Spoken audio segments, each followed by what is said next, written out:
Hi hello good morning. நான் தான் அபி. So என்னோடய வீடியோ யாராவது ஃபர்ஸ்ட் டைம் பார்க்குறீங்கன்னா கண்டிப்பாக என்னோடய சேனலை சப்ஸ்கிரைப் பண்ணிக்கோங்க. லைக் பண்ணுங்கள், ஷேர் பண்ணுங்கள், கமெண்ட் பண்ணுங்கள். எவ்ரிடே மார்னிங் 11 AM நான் லைவ் வருவேன். என்கிட்ட நீங்கள் அப்போ லைவில் கூட வந்து பேசலாம். ஸோ இன்றைக்கி என்னென்னா என்ன சொல்கிறது, இதுக்கு மொதல் நாள் இன்றைக்கி ஒரு நல்ல நாள் தான். பட் இதுக்கு முன்னாடி நாள் வந்து ஒரு 10 டேஸாகவே என்னோடய ஹெல்த் ப்ராப்ளம் எனக்கு நிறையா வந்துட்டுருக்கு. தென் ஆல்சோ எனக்கு வந்து மனசு சரியில்லை. ஒரு 2 டேஸாக ஒரு சொல்ல முடியாத சில விஷயங்கள். ஓகே, நம்ம வந்து நான் விலாக் எடுக்கவே இல்லை. முந்தா நாள் நான் விலாக் எடுக்காமல் ஷார்ட்ஸ் கூட அப்லோட் பண்ணல. நான் டெய்லி வந்து ஆஃப்டர்நூன் 2 o'clock மேலே ஷார்ட்ஸ் அப்லோட் பண்ணுவேன். பட் நான் முந்தா நாள் நான் பண்ணலை. ஓகே, இல்லை நம்ம வந்து இப்படி இருக்கக்கூடாது. நம்ம ஒரு விஷயம் வந்து ஸ்டார்ட் பண்ணிட்டோம், அதில் வந்து ஜெயிக்கிறோமோ தோக்குறோமோ கண்டினியூவாக அதில் நம்ம வந்து எல்லாமே பண்ணிக்கிட்டே இருக்கணும் அப்படின்னு சொல்லி நேற்று காலையில் எந்திரிச்சோடனே விலாக் எடுக்க ஸ்டார்ட் பண்ணிட்டேன். ஸோ எந்திரிச்சோடனே எல்லாத்தையுமே பாய் தலகாணி எல்லாமே எடுத்து வச்சுட்டு தென் வந்து நான் பல் ஹாஸ்பிட்டல் போயிருந்தேன் மொதல் நாள். ஸோ அங்கே வந்து டாக்டர் இந்த பேஸ்ட் எனக்கு சஜஸ்ட் பண்ணாங்க. இதனால் வந்து பல் கொஞ்சம் ஸ்ட்ராங் ஆகும், ஏதோ ஒரு ரீசன் சொன்னாங்க, சம் ரீசன், ஹெல்த் ரீசன்.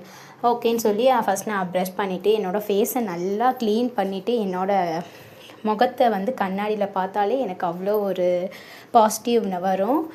என்னை எனக்கே ரொம்ப பிடிக்கும். என்னை யாருக்கு பிடிக்குதோ இல்லையோ, அஃப்கோர்ஸ் என்னை என் ஹஸ்பண்டுக்கு ரொம்ப பிடிக்கும், எனக்கு என்னை ரொம்ப பிடிக்கும். ஸோ நான் எந்திரிச்ச உடனே நல்லா ஃபேஸ் வாஷ் பண்ணிவிட்டு கண்ணாடி முன்னாடி நின்று என்னை நான் பார்த்துட்டு இருந்தாலே அந்த நாள் வந்து எனக்கு ஓரளவுக்கு நல்லாவே போகும்.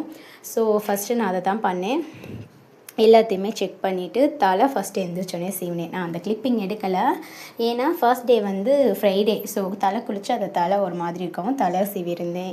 அதுக்கப்புறம் நான் முந்தின நாள் ஈவினிங்கே மறுநாள் எழுந்திரிச்சு நம்ம விலாக் எடுக்கணும்னு சொல்லி கிச்சனை ஃபுல்லாக க்ளீன் பண்ணி வச்சுட்டு போனேன். பாத்திரம் எல்லாமே விலக்கி கவுத்தி வச்சுட்டு போயிருந்தேன். ஸோ அது எல்லாமே காஞ்சிருந்துச்சு. பாத்திரத்தெல்லாம் வைக்க வேண்டிய இடத்துல வந்து ஒவ்வொன்றா அடுக்கி வச்சுட்டு இருந்தேன். ஆக்சுவலாக இந்த வீடு வந்து நாங்கள் ரொம்ப கஷ்டப்பட்டு இப்போ தான் கட்டியிருக்கோம். ஸோ இன்னும் கொஞ்சம் வேலை இருக்குது. ஏன்னா வந்து இது லோன் போட்டு கட்டலை, இது வந்து எங்களோட சேவிங்ஸ் மட்டுமே வச்சு கட்டினது. உங்களுக்கே தெரியும், ஒரு 32 வயசு பையன்கிட்ட எவ்வளோ சேவிங்ஸ் இருக்கும். ஸோ என்னோடய ஹஸ்பண்ட் வந்து என்னை கல்யாணம் பண்ணும்போது தான் வேலைக்கே ஸ்டார்ட் பண்ணார், வேலைக்கே போக ஆரம்பித்தார். அதுக்கப்புறம் ஒரு 9 வருஷத்தில் நாங்கள் சேர்த்த காசில் இந்த இடம் வாங்கி இந்த வீடு வந்து கட்டியிருக்கோம். லோன் வந்து ஜஸ்ட்டு அவரோட பர்சனல் லோனோட 5 lakhs மட்டும்தான் போட்டிருக்கோம். பட் இது வந்து 3 பெட்ரூம், ஒரு ஹால், ஒரு கிச்சன், அதுக்கப்புறம் போர்ட்டிகோ, அதுக்கப்புறம் வந்து மொட்டை மாடி, இது எல்லாமே கட்டின வீடு. ஸோ எவ்வளோ ஆயிருக்கும்னு நீங்களே கொஞ்சம் கேல்குலேட் பண்ணி பார்த்துக்கோங்க. கிட்டத்தட்ட அதாவது எங்கள் மாமனார் தான் கொத்தனார். ஸோ அவருன்றனால ஓரளவு எங்களுக்கு எல்லாமே கம்மி பண்ணார்.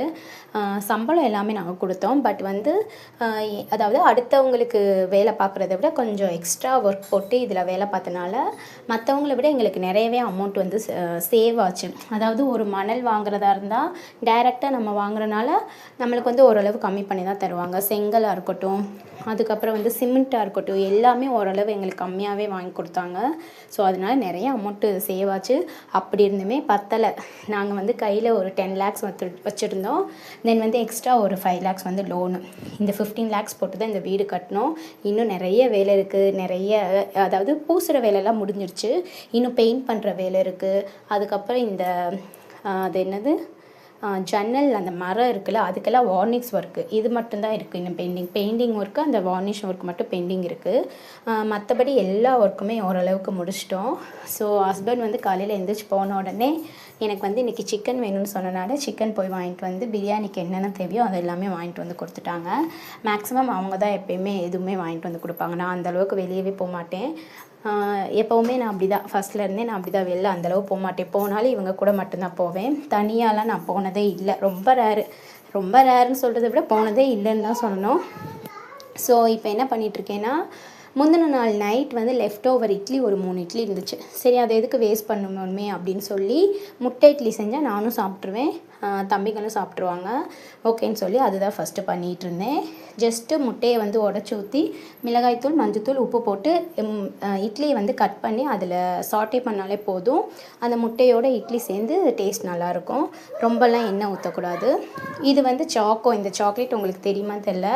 சின்ன வயசுலேருந்தே எனக்கும் ரொம்ப பிடிச்ச சாக்லேட். எனக்கு எப்போவுமே இந்த மில்க் சாக்லேட்னாலே ரொம்ப பிடிக்கும். ஒயிட் மில்க் வந்து ரொம்ப பிடிக்கும். மில்கி பார் தான் எனக்கு ரொம்ப பிடிச்ச சாக்லேட். ஸோ அதனால் இதுவுமே எனக்கு ரொம்ப பிடிக்கும். இது ஹஸ்பண்ட் வந்து காலையில் சிக்கன் வாங்க போகிறப்ப வாங்கிட்டு வந்திருந்தாங்க. ஓகேன்னு சொல்லி காலையில் இதை தான் ஃபஸ்ட்டு நான் சாப்பிட்டுட்டு இருந்தேன். ஸோ நெக்ஸ்ட்டு இதை சாப்பிட்டு முடிச்சுட்டு தம்பிக்கு வந்து பால் காய்ச்சி கொடுத்தேன். ஸோ இது என்னென்னா என் ஹஸ்பண்டுக்கு வந்து சத்து மாவு கஞ்சி. இந்த சத்து மாவு வந்து நானே அரைச்சது. என் சிஸ்டர் வந்து ரெசிபி சொன்னால், உங்களுக்கு வேணும்னா சொல்லுங்கள், நான் ஒரு செப்பரேட் வீடியோ போடுறேன். சூப்பராக இருக்கும் டேஸ்ட்டு. நான் வந்து ஃபஸ்ட்டு நான் இதை அரைக்கும்போது நம்ம இதை சாப்பிட்ருவோமா அப்படின்னு நினச்சி தான் இதை அரைச்சேன். பட் நிஜமாக சொன்னால் டேஸ்ட் அவ்வளோ நல்லாயிருக்கும்.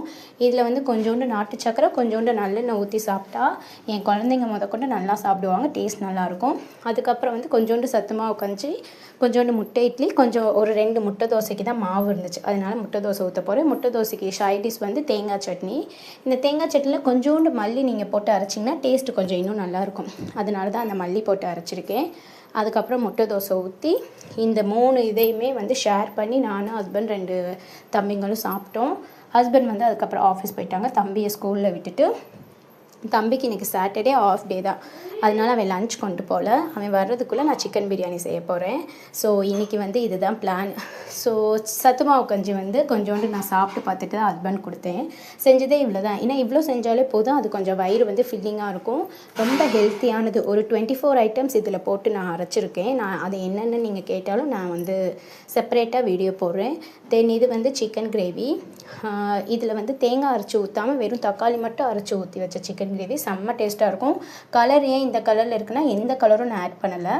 எங்கள் வீட்டு மிளகாய் தூள் தான் அதில் ஆட் பண்ணியிருக்கேன். அதுவே இந்த கலரில் இருக்கும்.